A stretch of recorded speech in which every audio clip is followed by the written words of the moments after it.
Okay,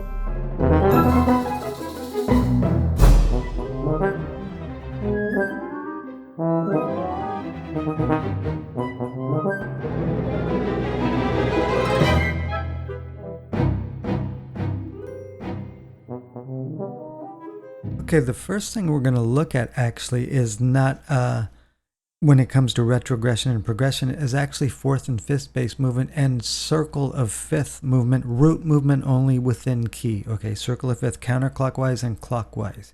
You're going to find that it's a little bit stronger in a counterclockwise direction, that kind of root movement.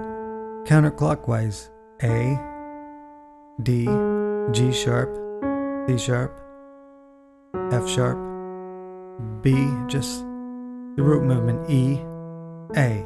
You're going around that circle, but in key, okay?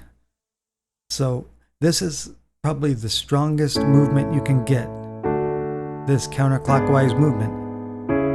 And we're doing this by playing 1, 4, 7, 3, 6, 2, 5, 1. It flows right into itself. You cannot fail using this counterclockwise movement with this.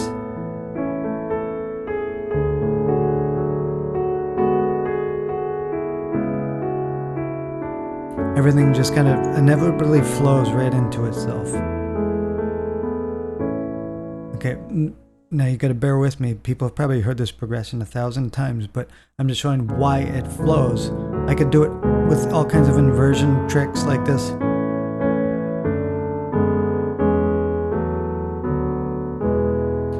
And it just flows very naturally and easily, okay? It sounds inevitable. But the clockwise, listen to the difference now. Reverse the whole process. You'll notice right away that it does not sound nearly as goal direction based. It's not completely gone, but it particularly breaks down right there when you hit that diminished chord. So in terms of fourth and fifth bass movement, counterclockwise is definitely stronger.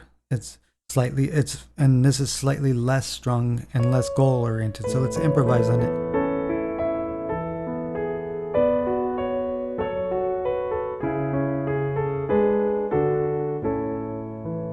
So it doesn't sound nearly as goal oriented as the counterclockwise direction.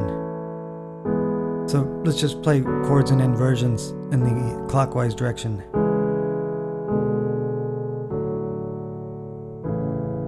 Okay, so there's a little bit less strong pull doing this than going the other way. So this is something to take notice of when you're creating sequences. Playing like sevenths and upper extensions. So a little bit different sound than when I'm going counterclockwise. I apologize. Like do this with sevenths and extensions.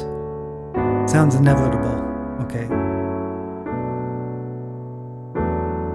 So the reason we look at stuff like this and even study music and try to see what's going on with stuff like this is because it's going to affect how you create chord sequences. If I do like this, A major, then C sharp minor, F sharp minor, I'm sorry, B minor, E, A.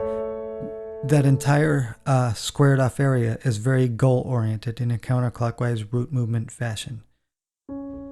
So it's going to sound inevitable that it goes right back to the A after we get here. The next chord just flows inevitably into the next one as if it was meant to be. Very goal driven.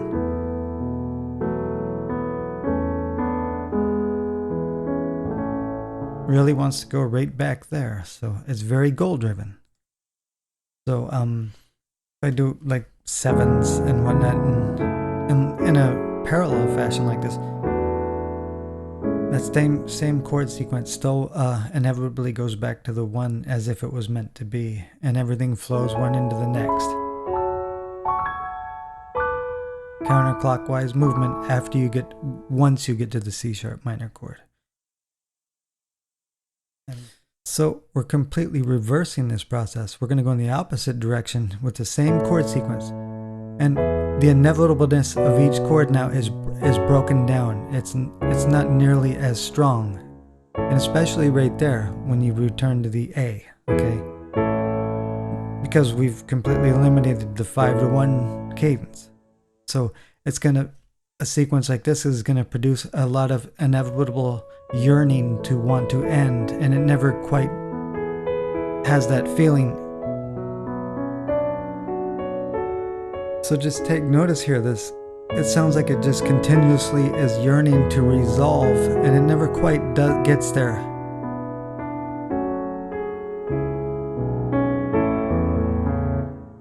So by going in the opposite direction, the clockwise direction, it's almost broken down, so not nearly as strong. So if I do something like this, that's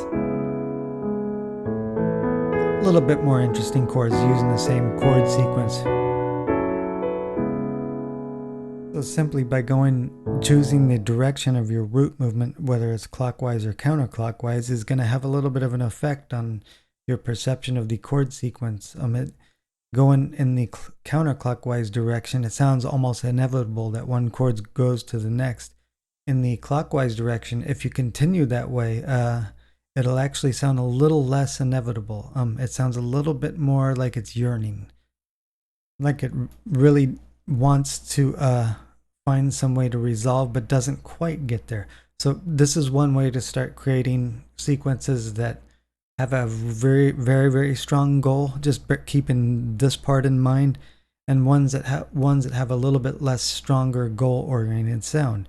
Each has their place in music, and you'll see like stuff in the time of like from Bach to Beethoven and whatnot. The goal-driven sound was highly sought after, and it starts to break down past that time period, and this is why this is why I think it's important to understand these types of root movements and what sounds a little bit more goal driven and what does not. So for now, just bear in mind that clockwise movement is going to sound a little bit less goal driven than counterclockwise. Counterclockwise, it's almost impossible to fail. It sounds inevitable, one chord after the other, especially if you just use that type of root movement. And it also may help you get the sound out of major that you're looking for, and you'd want it a little less goal-driven sound, a little bit more yearning. And again, by yearning, I mean it feels a little bit unresolved. It never quite feels resolved, and that's a good effect to use if you're a dramatic composer, like for media or something. So in the next one, we'll cover the same major. We'll use the major for now, and then we'll cover some second and third bass movement, and keep all this stuff that we've looked at so far in mind.